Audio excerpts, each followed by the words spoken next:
All right. Hi, Charlotte. Hi. Why are you choosing an MFT program instead of other mental health fields? So I'm pursuing marriage and family therapy because I strongly believe in the relational approach.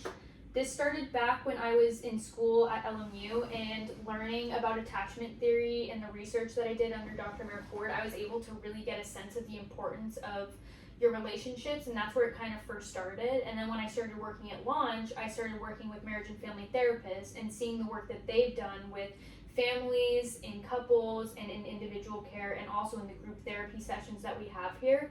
It's really kind of influenced my belief that people do not exist within a vacuum. When you're treating an individual for their mental health struggles, it should really come from a place of wanting to look at all of the systems within which they exist within, which is so important to enact real change, because if you're treating just the client, then it's not really as effective as treating their whole system, families, relationships, and looking at how they're working within those relationships.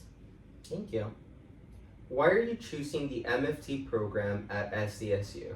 There's several reasons. The first one is that they're nationally accredited. That's super important for me for pursuing higher education. I really want to go to a school that's nationally accredited. Second is that they have small cohort sizes, so a school where their class sizes are 30 people about. I think that's really important to get individualized support and also being able to interact with my peers in the program and collaborate with them on a more effective level. It's more intimate, which I think will create better relationships and better for my learning as well. I also love the research that their professors and faculty engage in, specifically Dr. Nagash, and I don't know if I'm saying that right, I apologize, but Dr. Nagash, she does research with incarcerated individuals and their families and looking at their barriers to resources post-release. And I think that that's so important after taking a class at LMU where I really got to learn a lot about recidivism rates in America and how high they are. So I really want to be involved in that as well. I also love that SDSU has the CCCE training center, which is giving students direct exposure to clinical hours and supervision and training, which is something that's rare for schools to have.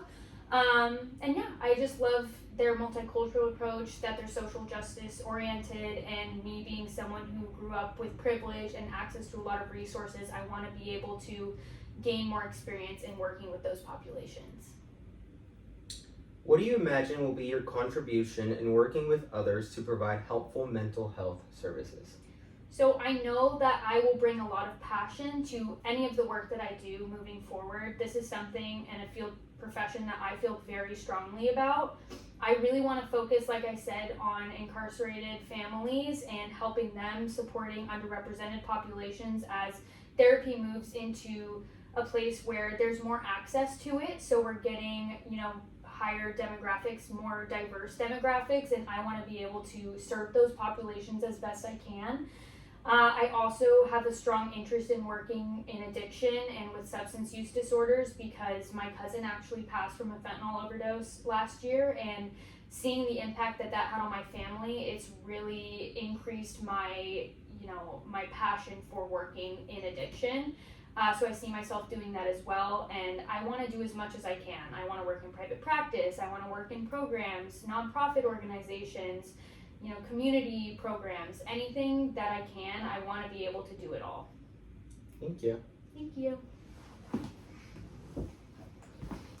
That's it.